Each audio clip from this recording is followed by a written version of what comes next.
Royal Challengers Bengaluru versus Gujarat Titans match అనేది జరిగింది కదా.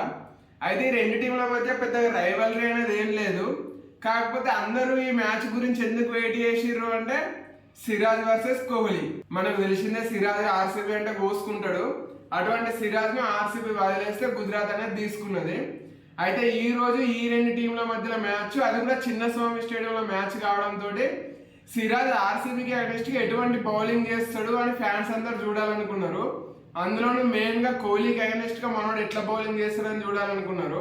ఎందుకంటే సిరాజ్ కు కోహ్లీ అంటే చాలా ఇష్టం. మ్యాచ్ స్టార్ట్ కావడానికంటే ముందు ప్రాక్టీస్ సెషన్లలో అనిపించింది కూడా, పోయి హగ్ చేసుకున్నాడు, ఆర్సీబీ ప్లేయర్లు అందరితోటి మాట్లాడాడు. ఆ టైంలో మనోడి కళ్ళకి నీళ్లు కూడా వచ్చినాయి. అది చూసి అందరు ఎమోషనల్ అయ్యారు అన్నమాట, ఫ్యాన్స్ అందరు కూడా. అయితే ఈ రోజు మ్యాచ్ స్టార్ట్ అయిన తర్వాత నేను మాత్రం ఒకటి ఊహించింది 100% జరిగింది. అదేంటంటే విరాట్ కోహ్లీకి ఫస్ట్ బాల్, అంటే విరాట్ కోహ్లీకి బాల్ వేసేటప్పుడు సిరాజ్ ఖచ్చితంగా మళ్ళీ సెకండ్ రన్ అప్ తీసుకుంటాడని నేను అనుకున్నాం. అంటే ఫస్ట్ బౌలింగ్ చేయడానికి వచ్చి ఆగిపోయి మళ్ళీ వెనకకి పోయి బౌలింగ్ చేస్తాడు అనుకున్నాం. అంటే బీబీఎల్ లో షాన్ మార్ష్ అట్నే మిచెల్ మార్ష్ మధ్య జరిగింది కదా ఇన్సిడెంట్, సేమ్ అదే ఇన్సిడెంట్ ఇక్కడ కోహ్లీకి సిరాజ్ కు జరుగుతుంది అనుకున్నట్టే జరిగింది. విరాట్ కోహ్లీ తన బౌలింగ్ లో స్ట్రైకింగ్ వచ్చిన వెంటనే సిరాజ్ రన్అప్ వచ్చి బౌలింగ్ ఎండ్ దగ్గరగా చాగిపోయిండు, బాల్ వేయలేదు. మళ్ళీ వెనక కోహ్లీ వచ్చి బౌలింగ్ వేసిండు. అయితే సిరాజ్ వేసిన ఫస్ట్ బాల్ కోహ్లీ 4 కొట్టిండు, అది పక్కన పెడితే. అయితే సిరాజ్ కోహ్లీని అవుట్ చేస్తే చూడాలని చాలా మంది అనుకున్నారు, కానీ అది జరగలేదు. ఎందుకంటే కోహ్లీ ఎక్కువసేపు క్రీజ్ లో లేడు, జస్ట్ సెకండ్ ఓవర్ లోనే అర్షద్ ఖాన్ బౌలింగ్ లో అవుట్ అయిపోయింది అన్నమాట. కాకపోతే ఆర్సీబీ పైన ఫస్ట్ ఓవర్ లోనే సిరాజ్ కు వికెట్ అనేది రావాలి. కాకపోతే జాస్ బట్లర్ చాలా ఈజీ క్యాచ్, వికెట్ కీపర్ కు ఈజీ క్యాచ్, డైరెక్ట్ చేతులకు వచ్చిన క్యాచ్ ను మనోడు వదిలేసిండు. అట్లా ఫస్ట్ ఓవర్ లోనే సిరాజ్ కు వికెట్ అనేది మిస్ అయింది అనమాట. కాకపోతే ఆ తర్వాత అయితే సిరాజ్ అట్నే గుజరాత్ టైటన్స్ బౌలింగ్ మొత్తం సూపర్ గా బౌలింగ్ చేసింది. చిన్నస్వామి పిచ్ అంటేనే మినిమం 200 కొట్టాలి. 200 కొడితే కూడా గెలుస్తామన్న నమ్మకం ఉండదు. కాకపోతే 200 కొట్టకపోతే ఖచ్చితంగా ఓడిపోతామనే నమ్మకం అయితే ఉంటది.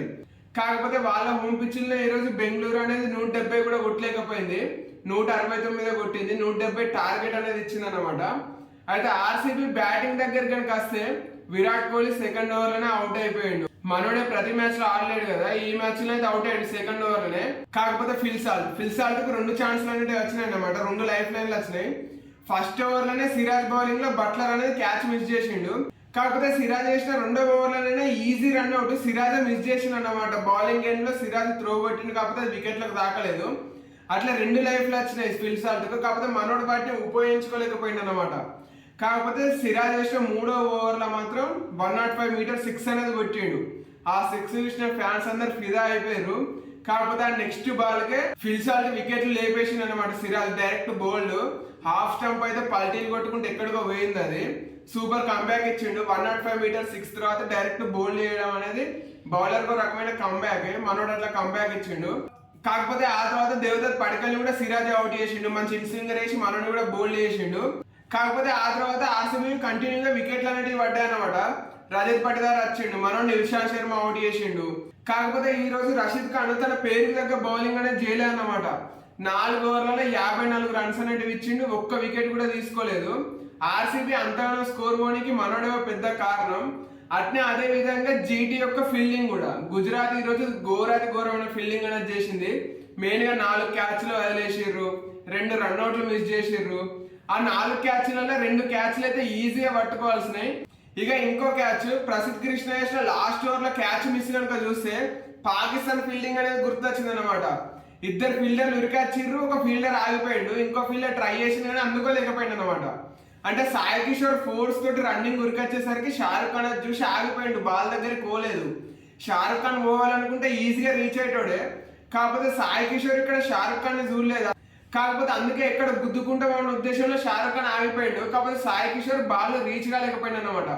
ఒకవేళ సాయి కిషోర్ పోయి ఉంటే లాస్ట్ ఓవర్ లో టిమ్ డేవిడ్ ఈజీగా అవుట్ అయ్యాడు. కాకపోతే ఆ క్యాచ్ మిస్ అయిన తర్వాత మనోడు 6, 2 4 అనేటివి పెట్టిండు. అయినా కూడా లాస్ట్ ఓవర్ లాస్ట్ బాల్ కు ప్రసిద్ధ్ కృష్ణ కంబ్యాక్ అనేది ఇచ్చిండు అనమాట. మళ్ళీ వికెట్ లెవెల్ కొట్టిండు. అట్లా జీటీ ఫీల్డింగ్ చేయబట్టే మెయిన్ గా ఈ రోజు ఆర్సీబీ 169 దాకా రాగలిగింది. ఒకవేళ జీటీ ఎంత అద్భుతంగా బౌలింగ్ చేసిందో అంతే అద్భుతంగా ఫీల్డింగ్ కనుక వేసి ఉంటే వాళ్ళ 150 కంటే తక్కువనే ఆపేది. ఇక ఆ తర్వాత 170 టార్గెట్ తోటి వచ్చిన గుజరాత్ టైటన్స్ చాలా స్లోగా స్టార్ట్ చేసింది అనమాట. ఎందుకంటే జీటీకి తెలుసు అసలు చిన్నస్వామి అనేది 200 పిచ్చు, కాకపోతే మనం వాళ్ళని 170 దగ్గరికి ఆపినాం కాబట్టి ఈ మ్యాచ్ మనం ఈజీగా గెలుస్తాం. కాకపోతే గెలవాలంటే రూల్ ఏంటంటే పవర్ ప్లేలో వాళ్ళకి వికెట్లు ఇవ్వకూడదు. వికెట్లు ఇవ్వకుండా మనం కొంచెం స్లోగా అయినా మంచిదే, వికెట్లు ఇవ్వకపోతే చాలు మనం గెలుస్తామని జీటీ ముందే గ్రహించింది. దానికి తగ్గట్టు చాలా స్లోగా స్టార్ట్ చేసారు. అయినా కూడా పవర్ ప్లేలోనే శుభ్మన్ గిల్ అవుట్ చేసింది అనమాట భువనేశ్వర్ కుమార్. మనోడు ఎక్స్పీరియన్స్ కదా, కంటిన్యూగా 3 ఓవర్లు వేసింది పవర్ ప్లేలో. అట్లా 3 ఓవర్లో మనోడికి వికెట్ అనేది దొరికింది అనమాట.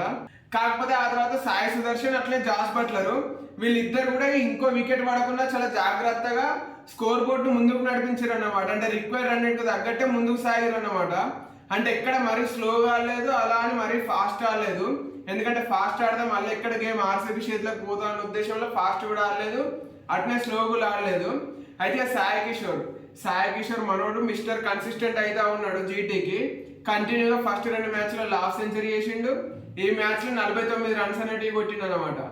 కాకపోతే జాస్ బట్లర్ ఈ రోజు తన విశ్వరూపాన్ని చూపించేసిండు. మనోడు గత కొన్ని రోజుల నుండి ఇంటర్నేషనల్ లెవెల్లోనైనా లేదంటే ఇక్కడికి వచ్చిన తర్వాత ఫస్ట్ 2 మ్యాచ్లైనా మనోడి బ్యాట్ కొంచెం సైలెంట్ ఉన్నది. కాకపోతే ఈ రోజు మనోడు 60+ రన్స్ అనేవి చేసిండు అనమాట. అది కూడా 180 స్ట్రైక్ రేట్ తోటి సూపర్ ఆడిండు. అయితే మ్యాచ్ అయిపోయిన తర్వాత బ్యాటింగ్ లో తన అగ్రెషన్ గురించి మాట్లాడిన బట్లర్ ఈ రోజు నుంచి అలా రిగ్రెట్ అయినా, ఎందుకంటే ఈజీ ఛాన్సులు మిస్ చేసిన నేను. అందుకే కీపర్ గా సరిగ్గా వేయకపోయినా కూడా బ్యాటర్ గా మాత్రం ఈరోజు రాణించాలనుకున్నా. అందుకు తగ్గట్టే అన్న మా టీంని గెలిపించినందుకు చాలా సంతోషంగా ఉందనుకుంటా మాట్లాడిండు. అయితే సాయి కిషోర్ అవుట్ అయిన తర్వాత రూథర్ఫర్డ్ బట్లర్ కు తోడైన అనమాట. వీళ్ళిద్దరికి ఇంకో వికెట్ పడకుండా జీటీకి విన్ అనేది ఇప్పించేసారు. జస్ట్ 2 వికెట్లు కోల్పోయి 8 వికెట్ల తేడాతోటి గుజరాత్ ఆర్సీబీ ఓడగొట్టింది. ఇక ఆర్సీబీ ఓడిపోయిన తర్వాత ఇక మీమ్స్ అనేటివి మొదలైనాయి అన్నమాట. ఫస్ట్ 2 మ్యాచ్లు ప్రాక్టీస్ మ్యాచ్లే ఆడారు మా వాళ్ళు. ఇదే ఆర్సీబీ యొక్క అసలు ఫామ్ అన్నట్టు ట్రోలింగ్ చేయడం అనేది మొదలు పెట్టారు అనమాట. అయితే ఐపీఎల్ చూసే ఫ్యాన్స్ అందరికి తెలిసిందే, హోమ్ గ్రౌండ్ లో చాలా తక్కువ విజయాలు సాధించిన టీం ఎవరైనా ఉన్నారు అంటే అది బెంగళూరే. ఒక్క బెంగళూరే తమ హోమ్ గ్రౌండ్ లో మ్యాచ్లు గెలవదు. బయటికి పోయి వేరే గ్రౌండ్లలో వేరే టీంల యొక్క హోమ్ గ్రౌండ్లలో గెలిస్తే కానీ వాళ్ళ హోమ్ గ్రౌండ్ లో చిన్న సమయంలో వాళ్ళు మ్యాచ్లు గెలవలేరు. వాళ్ళ విన్నింగ్ పర్సెంటేజ్ చిన్న సమయంలో చాలా తక్కువ ఉంటది. దాన్ని ఈరోజు వాళ్ళు మళ్ళీ ప్రూవ్ చేసిరు అన్నమాట, ఓడిపోయారు ఈ రోజు మ్యాచ్ కూడా. కాకపోతే ఇక్కడ నాకు కామెడీ ఏమనిపించింది అంటే ఆర్సీబీలో ఉన్న ప్రతి బ్యాటర్ హిట్టరే. ఈ బ్యాటర్ హిట్టర్ కాదు అనేటోళ్ళు ఎవ్వరు లేరు. స్టార్టింగ్ వచ్చిన ఫిల్ సాల్ట్, కోహ్లీ, అట్నే Rajat Patidar, Devdutt Padikkal, Jitesh Sharma, Tim David, Livingstone వీళ్ళందరూ సూపర్ హిట్టర్లే. కాకపోతే వీళ్ళు 6లు కొడుతూ ఉంటే ఏ ఒక్క 6 కూడా సూపర్ అనిపించలేదు.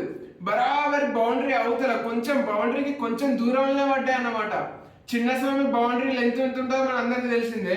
ఆ బౌండరీని కూడా ఆర్సీబీ బ్యాటర్లు ఈజీగా బీట్ చేయలేకపోయారు, దాన్ని ఈజీగా క్రాస్ చేయలేకపోయారు అనమాట ఆర్సీబీ బ్యాటర్లు. అదే నాకు కొంచెం కామెడీ అనిపించింది. ఎందుకంటే చిన్న స్వామి లాంటి చిన్న బౌండరీలలో హిట్టింగ్ చేయలేకపోతే లక్నో లాంటి స్టేడియంలలో బౌండరీలు పెద్దగా ఉంటాయి, అక్కడ వీళ్ళు ఏ మాత్రం హిట్టింగ్ చేస్తారు అనేది చూడాలనేది నాకు ఆతృతగా ఉన్నది. ఇది ఈ రోజు మ్యాచ్. ఇక రేపటి మ్యాచ్ గురించి మాట్లాడుకోవడానికి చాలా ఉన్నది. కాకపోతే అది మ్యాచ్ అయిన తర్వాత మాట్లాడదామని నేను అనుకుంటాను. ఎందుకంటే రేపు Sunrisers Hyderabad versus Kolkata Knight Riders, అది కూడా ఈడెన్ గార్డెన్స్ లో. కోల్కతా తోటి తెలుసుకోవాల్సినవి మనకు చాలా ఉన్నాయి. ఒక టైటిల్ మ్యాచ్ అనేది కాకుండా స్టార్టింగ్ నుండి కూడా వాళ్ళ ఫ్లయింగ్ కిస్సులు, అట్నే మెయిన్ గా మన పైన టైటిల్ గెలిచిన తర్వాత టీం అందరూ కలిసి షారుఖ్ ఖాన్ తోటి కలిసి ఫ్లయింగ్ కిస్సులు ఇచ్చిర్రు. ఇవన్నీ తెలుసుకోవాల్సినవి చాలా ఉన్నాయి.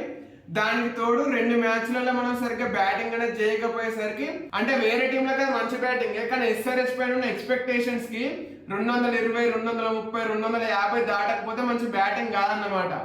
మరి రేపు కోల్కతా పైన మళ్ళీ మన ఎక్స్పెక్టేషన్స్ రీచ్ అవుతామా అంటే 250 క్రాస్ చేస్తామని మీరు అనుకుంటున్నారా లేదా అనేది కామెంట్ చేసి నాకు చెప్పండి.